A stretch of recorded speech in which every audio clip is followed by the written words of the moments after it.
So I wanted to try something a little different today for this channel because I've been so obsessed with this song. And I do think that Gracie Abrams is an INFJ.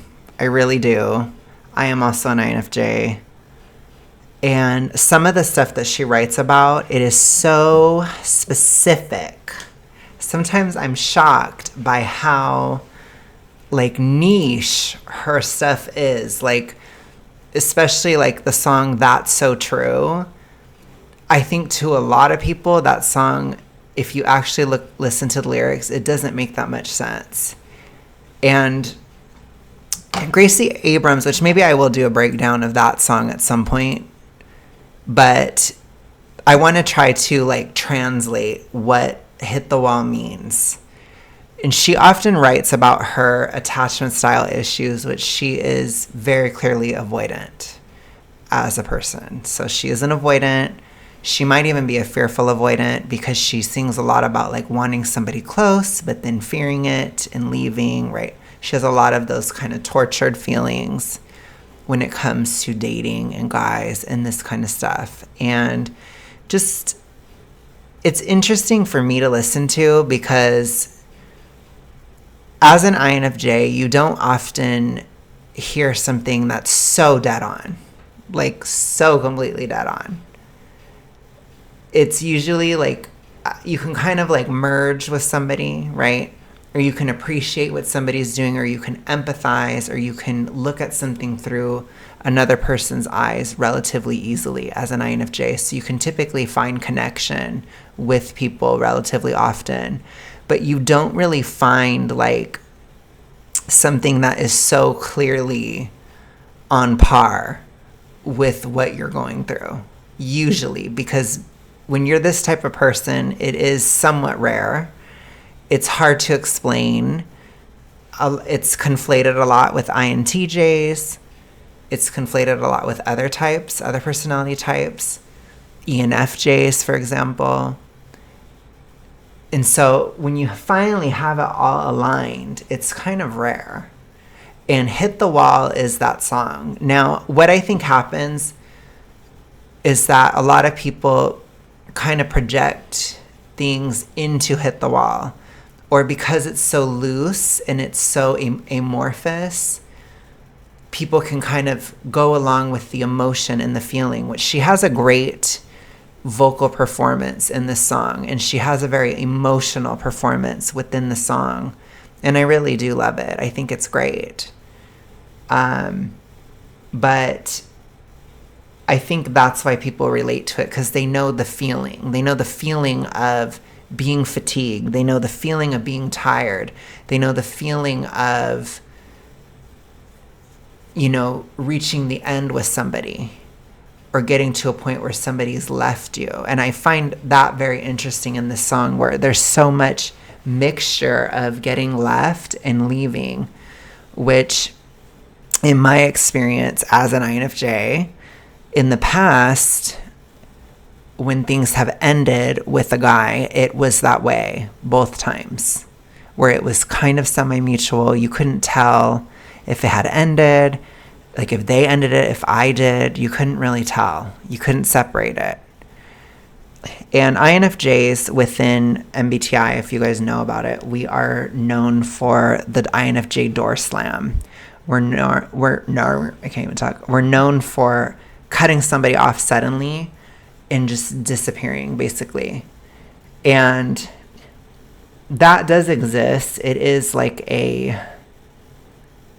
it's a defense mechanism, because for us, we do tend to merge with people, or we can lose our identity relatively quick. And I think that that's also why she is so avoidant, because you have to be kind of careful with who you are intimate with as an INFJ. You have to be careful with who you're around all the time and that kind of thing, because you do absorb their energy, you do absorb their emotion, you absorb their culture, you absorb things about that person.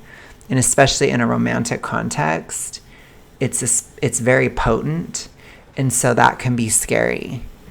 And so we have this very strange dichotomy within being an INFJ where we are, on one hand, very strict. Usually we're strict with moral codes, or we're strict with our, a lot of INFJs tend to be religious or very, very political in a sense of like have a huge sense of moral awareness. And we do push morality a lot, which I always find funny when a lot of INFPs think that they're an INFJ. They're like, INFJs are so nice and da da da. And it's like, we're not nice. We're not. We're prickly. We're a little judgy. We're a little bit like, why are you doing that? That's very INFJ to be that way.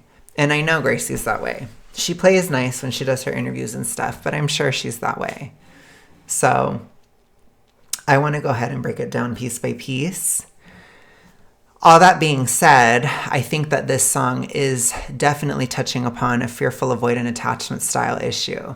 It has to do with reaching a point of intimacy with somebody, getting triggered, and running, vacillating, going back and forth. And in my opinion, this is my opinion of what it's really about. It is about the moment when a fearful avoidant realizes that they have pushed the other person too far and they are done. And that's what hitting the wall is. Hitting the wall is the other person is finally done with you. It's done.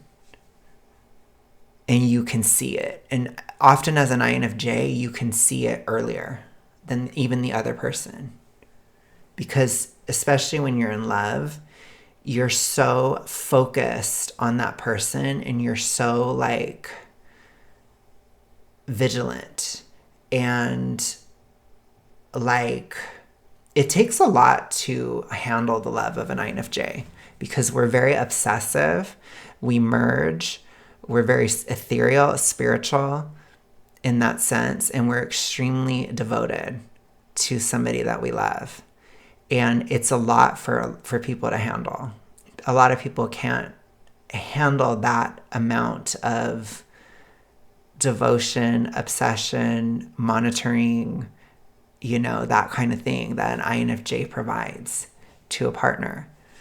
And it can also be taken for granted. It's happened a lot to me. Not like tons and tons, because most of us don't have tons and tons and tons of partners, especially not serious ones, But I think it's probably happened to her too. But the point is, I believe that hit the wall is about the moment when you're vacillating so much, you're trying to make something work with somebody, but you have your own issues, and that person is finally fed up. And so it's like, oh, I just hit the wall. It's done. And then you kind of get tearful.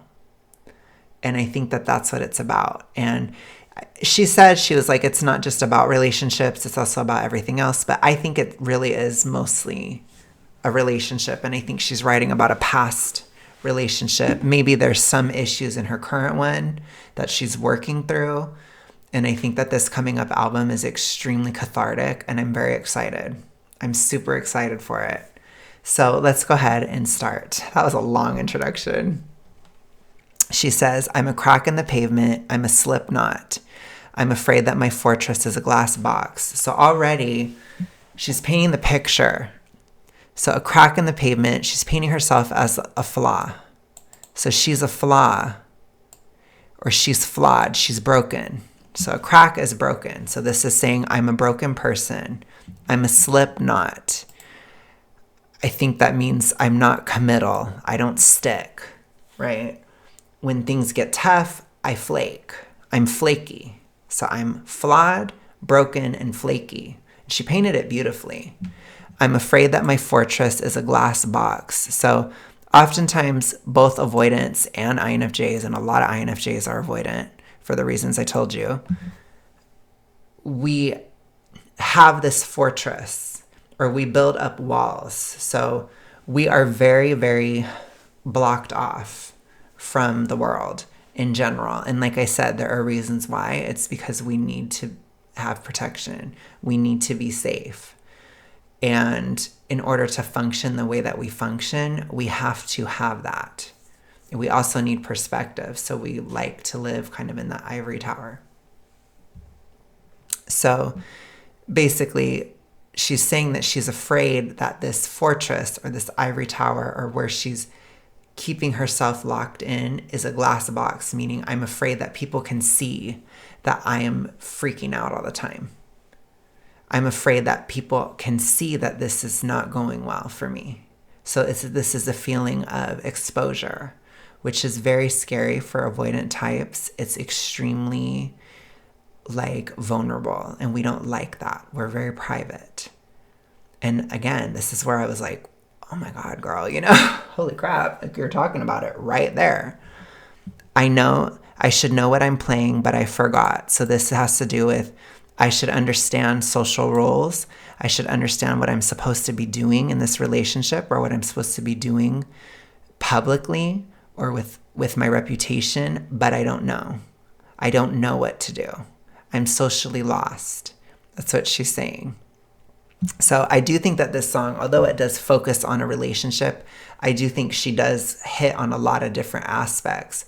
But it all goes back to, I'm a failure, therefore I can't make a relationship work.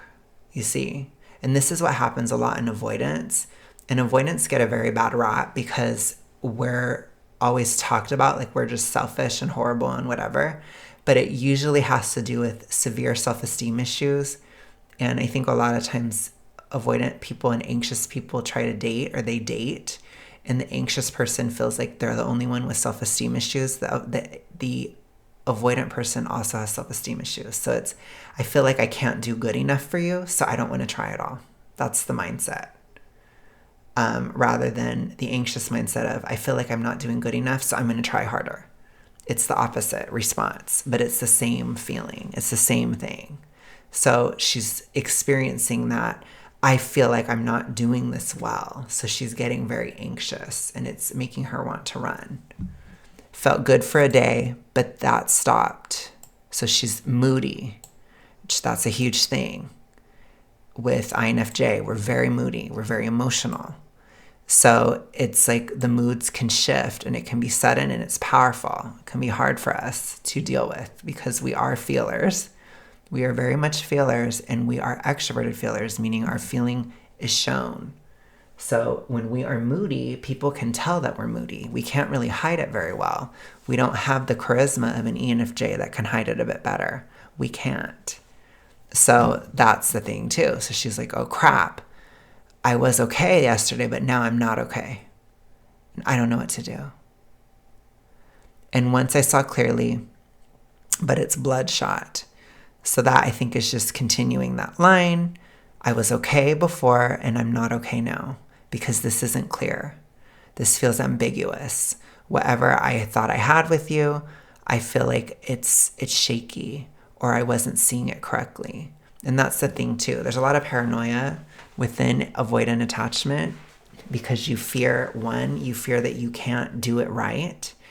And two, you fear that you're going to lose yourself in the other person, or you fear that they're going to be overly controlling over you, basically, or they're going to take advantage of you if you don't protect yourself because you don't trust. Especially in her case, as a fearful avoidant, it's a trust issue.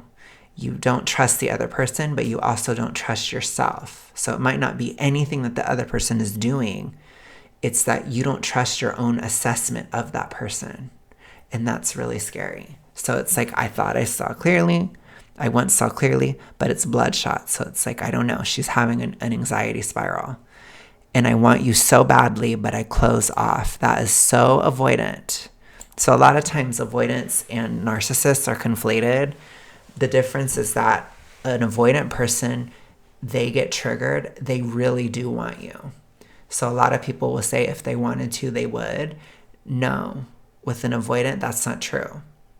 With an avoidant type of person, I've struggled with this so much. The more that you want somebody, you get so scared to actually be with them because when you're so into them, you perceive them as having power over you because it's like this feeling of like, you have my heart. You could hurt me. So I feel like I have to run because I don't want to be hurt. That's basically what she's saying there. Super like avoidant coded. Like I thought we'd get married, but I guess not. Now you can watch me hit the wall. So that point. So that's exactly what I was saying earlier, right? Where I said this is the moment where the fearful avoidant realizes the other person is done. And I mean, this one is like, you can tell they're real done. You know, it's really over. This isn't like oh my gosh, I'm scared that they're going to leave me. That's not the energy she's giving. This is giving, it's done. So she's thinking, you know, we were fighting it out a bit. I was having problems with you. We were having problems with each other. But I thought that we would eventually work it out. But I guess that didn't happen. Now you can watch me hit the wall. So I also wonder too if she's saying that in terms of like a red pill statement, which I think is interesting. Again, it's an interesting phrase because it can mean a lot of different things. And I only say that because she mentioned it right after getting married. Now you can watch me hit the wall. So she's basically saying there, we're not working out. You can watch me get older and not make it work out with anyone else. It's very sad because it's like, I'm flawed. I can't make it work with anybody. This isn't the first time I've had this problem. You're another person that I have this problem with. You see?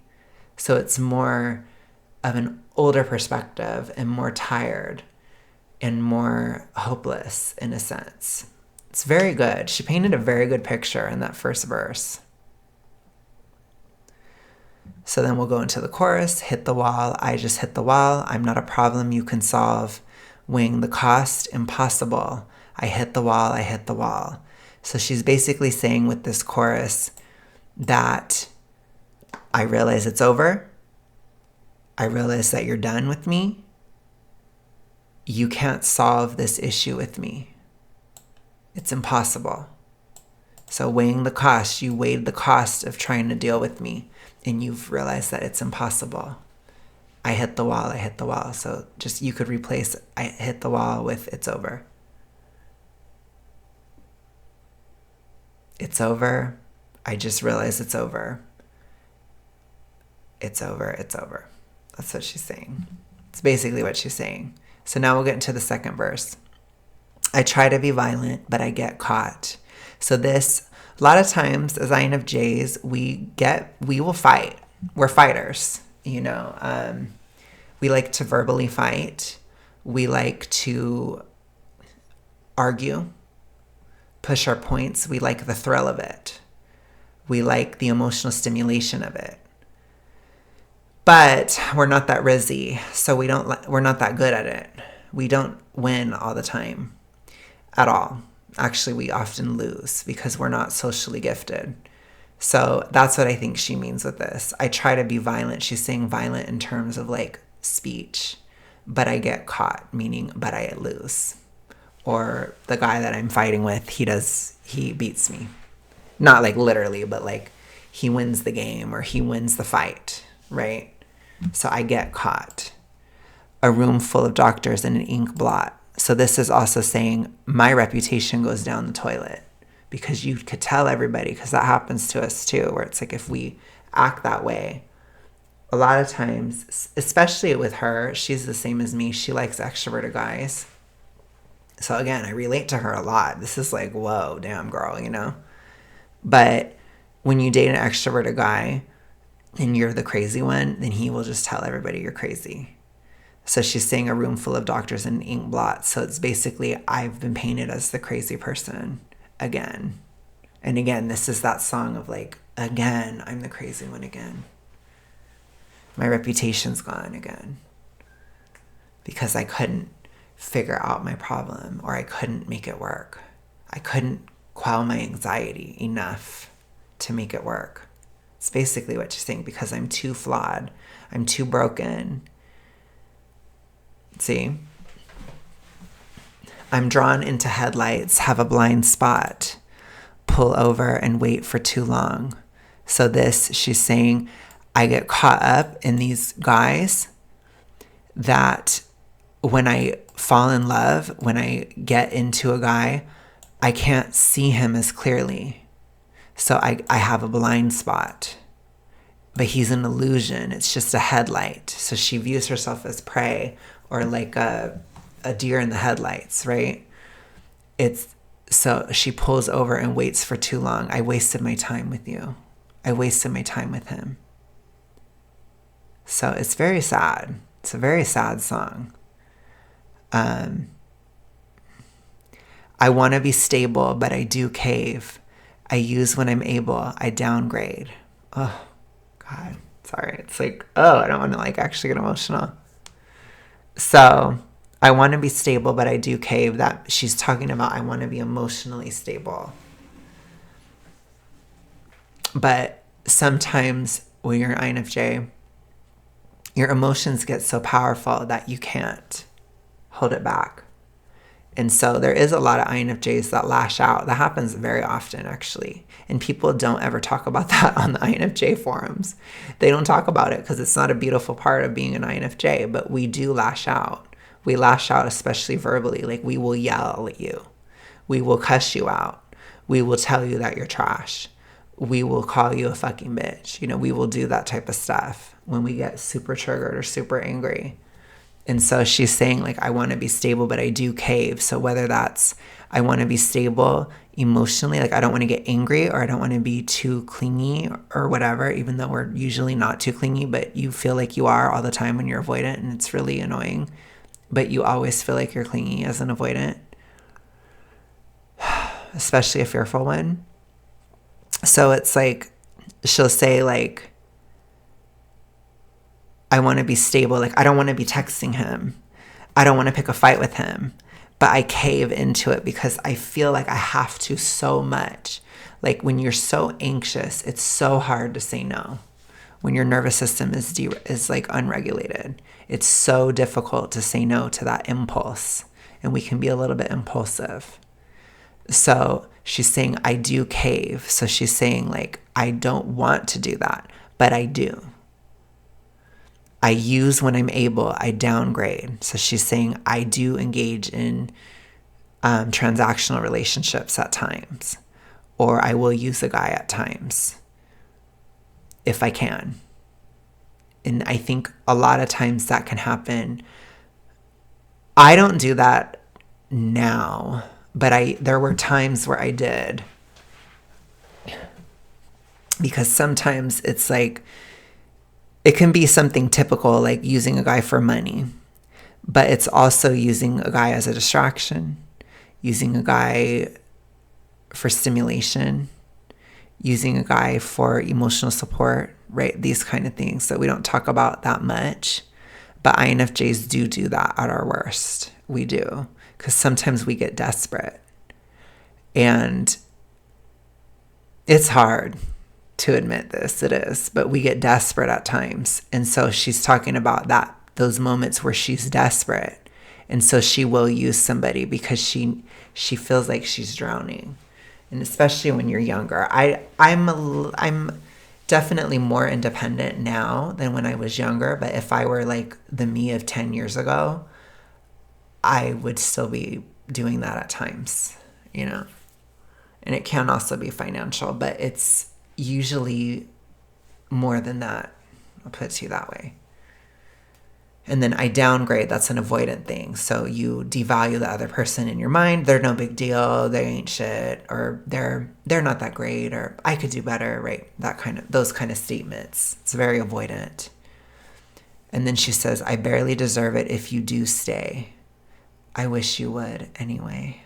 Ugh, it kills my heart. So this is so fearful avoidant coded.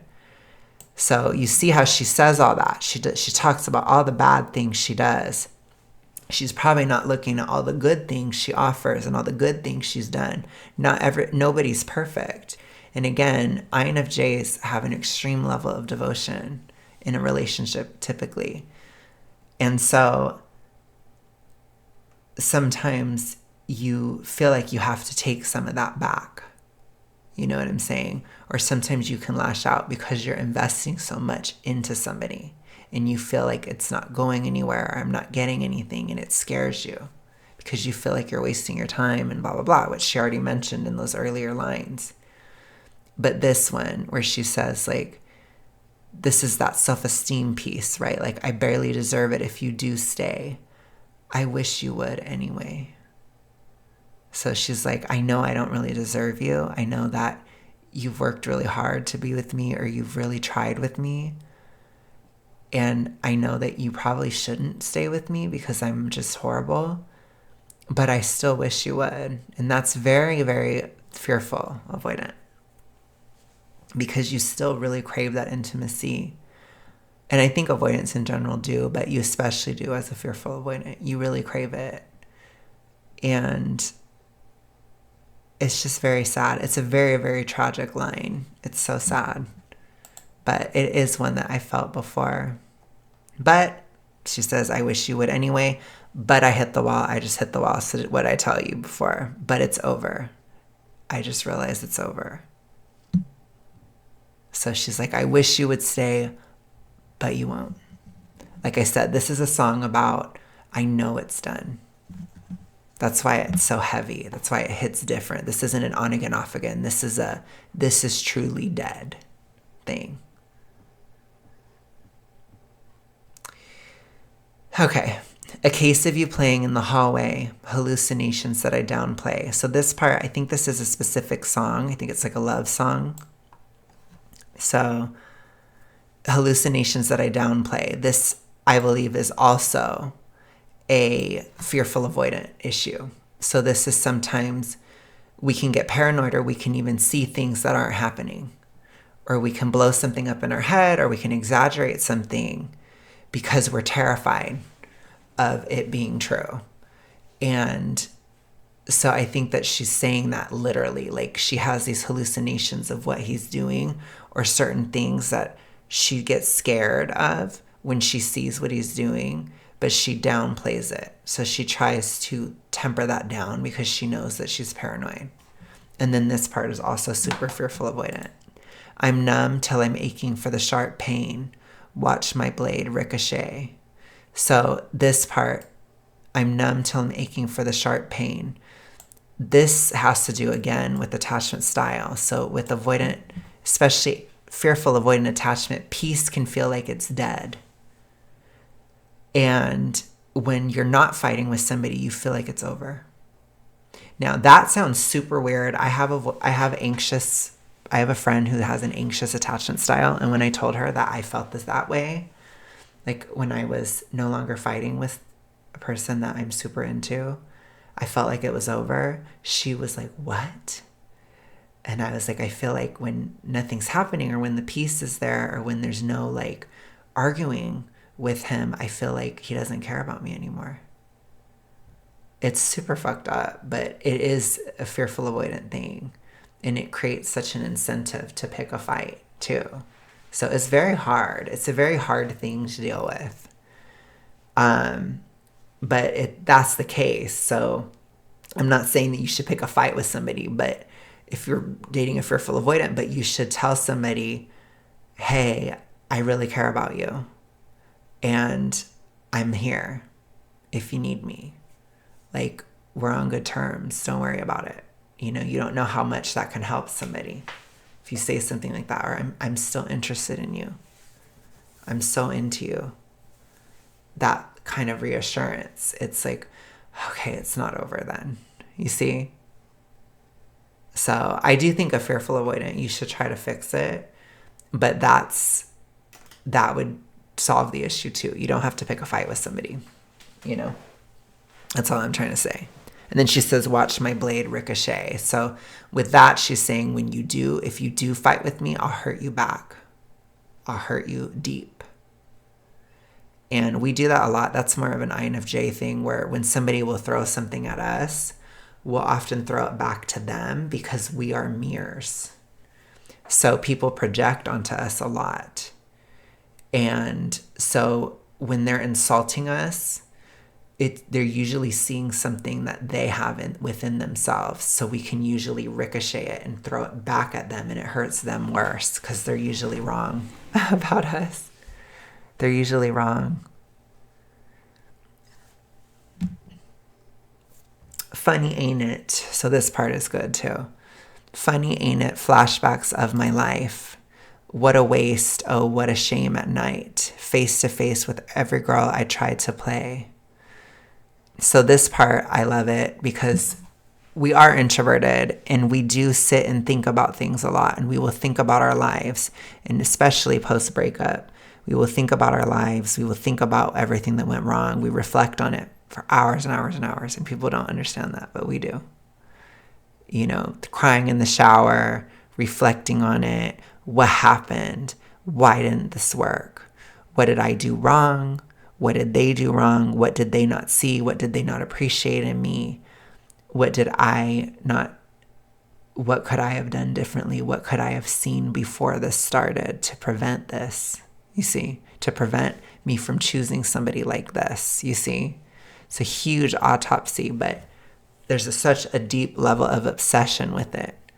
So this is kind of like that flashback, sitting in the shower for days and days and days, weeks, months, obsessively thinking about it. What a waste. Oh, what a shame at night. Face to face with every girl I tried to play. So that's another thing. I wasted my time. I wasted my time with him. Oh my God, I wasted my time. It was all for nothing. And then because she invested so much, do you see? It's very complicated. Then she says face to face with every girl I tried to play. So INFJs, we are social chameleons, even though we're introverted. So we do adapt to environments, and we do pick up on trends pretty easily for introverts. And we do also, like I said, we can kind of merge with people. So, and we also can go through various eras, various times of our lives.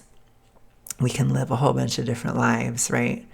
Be a lot of different people, basically. We usually have a little bit of an instability in identity, even being introverted. So that's what she's saying. So she's saying, like, I'm thinking of all the different things I tried, all the ways I tried to act, all the strategies I had. And it's just like, gosh, they were all for nothing. It didn't work. Nothing ever worked. It's very depressing. Then she says, sooner or later, you'll find out I live in a pattern of breakdowns. You'll bend to my silence. It's so loud, and then you'll lose me to the crowd. So that is typically how things end. So she's saying this is about more than just that guy. This is about the whole pattern. So she's like, you see that I try to be these different types of girls for you, for all these different guys. I try these different things. But regardless of what I try, sooner or later, they see that I live in a pattern of breakdowns. So I have a breakdown every once in a while. And she just has issues. She does. She has issues. She has attachment style issues. I don't know if she has like other issues, but I know she's used substances and stuff in the past. You know, there's just a lot of stuff. Like, I'm sure that there's some stuff going on with her. But she certainly has an attachment style problem. So she might be thinking of it in terms of like relationship breakdowns or spaz attacks, paranoia, panic attacks, right? Anxiety spells, things like that. Then she says, you'll bend to my silence. It's so loud. So that's that INFJ cutoff. So it's done. Because I see that you're done with me, then I'm done with you. Then I'm going to cut it off. So you'll bend to my silence, so I will cut you off first. When I see that it's done, I'm going to cut you off. And that silence is very loud, because once we are totally done, we don't go back. So it never really goes back.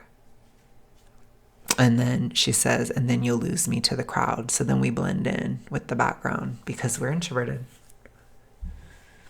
So it's like, that's kind of how we view it when it's done. We view it as, we will just stop talking to you. We will never speak to you again.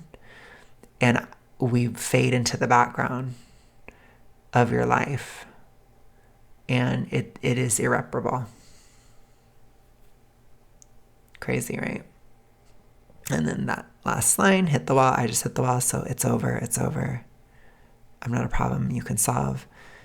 It's over. It's done. So I really love it. So that's my interpretation, at least. I do think she's an INFJ. I do think she has fearful avoidant attachment. Again, I had fearful avoidant attachment. I'm getting over it, but I find myself still getting panic attacks at times within a romantic context. And I think for me, I have certain issues. I had an experience with an ED for many years, so I have a lot of mind-body disconnect, and I've been reintegrating my body back into my psychology. And so my body goes into states of panic, even though my mind isn't really panicking and my emotions aren't really panicking, but my body is not ready, or like my body remembers the past patterns and my body remembers the past trauma and the past stuff. So it's not like the worst things are happening to me or anything. It's just I'm very sensitive right now, because of that. So it'll pass eventually, but I have a lot of work to do still. I have to do that psychological work, but that's what I hope she can do. She needs to work on her attachment style. Basically, that's my advice. But I'm just auntie. I'm old, I'm almost 10 years older than her, so I'm old. So take it from me. Take it from somebody who hit the wall in every way, shape, or form. No, I'm just kidding. I will talk to you guys later. Thank you for watching. This was interesting.